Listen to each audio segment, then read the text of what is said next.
এখানে গণেশ বানানোর সমস্ত কাটিংগুলো দেখানো হয়েছে। দেখুন, প্রথমে সবগুলো একসঙ্গে দেখানো হয়েছে, তারপরে একটা একটা করে দেখানো হয়েছে কোন কাটিং, এখানে লেখা আছে কত পিস কোন কাটিং দেখানো হয়েছে। দেখুন এখানে রেড কালারের, এখানে হাত দেখানো হচ্ছে স্কিন কালারের, পায়ের ওপরের অংশ স্কিন কালারের, এগুলো সবই আলাদা আলাদাভাবে সুন্দর করে সামনে থেকে জুম করে দেখিয়ে দেওয়া হচ্ছে।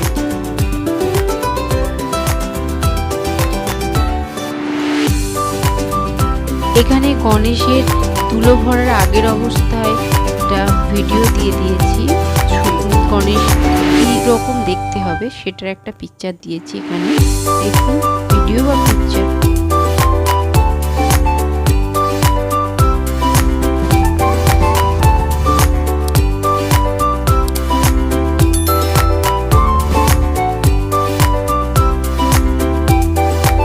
এখানে গণেশ বানানোর কাটিংগুলোর ভিডিও দিয়ে দেখানো হয়েছে, আর সমস্ত টেডিতেই এরকম কাটিং কাটতে হয়, তারপরে এই কাটিংগুলো বসিয়ে কাপড়ের ওপরে আঁকতে হয়, তারপরে কাপড়টা কাটতে হয়।